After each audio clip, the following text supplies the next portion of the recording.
Над 50% од сите апликации, тоа се некаде околу 30 инфраструктурни проекти, веќе се воведени во работа, половина од нив веќе се работат, останатиот дел ќе бидат воведени во работа од моментот кога владата со ребаланс на државниот буџет ќе ги обезбеди дополнителните средства. Внимаваме на постапката за да не дојдеме во несакана ситуација да ги заглавиме самите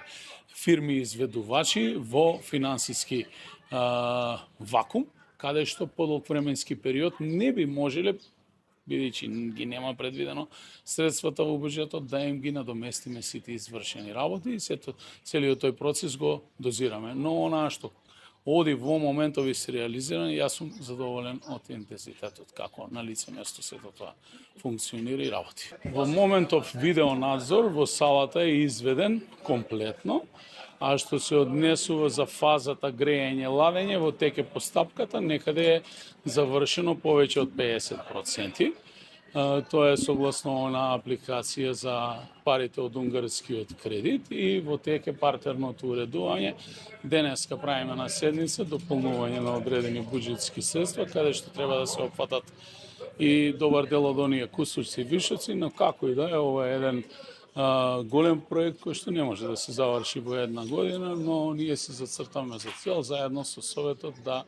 го ставиме целосно во функција овој објект. Вториот момент кој што ќе биде многу потежок е како истиот да се одржува, бидејќи знаете дека ваквите спортски објекти се многу скапи за одржување во делот на елементарните трошоци кои што ги генерираат, а за пример овој настан општината не го наплаќа на спортската федерација, туку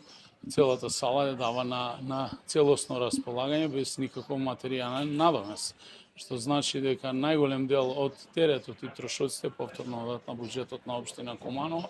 и на граѓаните на општина Куманово. Куманово има развојна компонента оваа година, има над 30 проекти во самата развојна компонента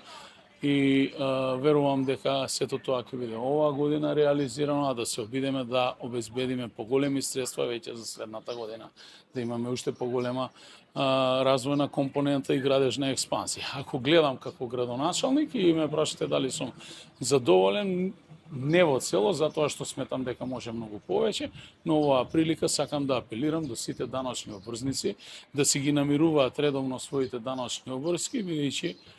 доколку сакате да имате нормален раст и развој во една општина, првенствено треба да тргнете од себе. Јас како граѓанин како ги исполнувам моите законски обврски кон општината и кон државата. Ако не платите данок, не можете ни да очекувате дека ќе имате инвестиција. Ако не платите комунални давачки кога градите и градите на диво, не можете да очекувате утре дека ќе имате инвестиција. Затоа да се држиме до законот и само заедно можеме да го изградиме Куманово да биде хубаво и почисто место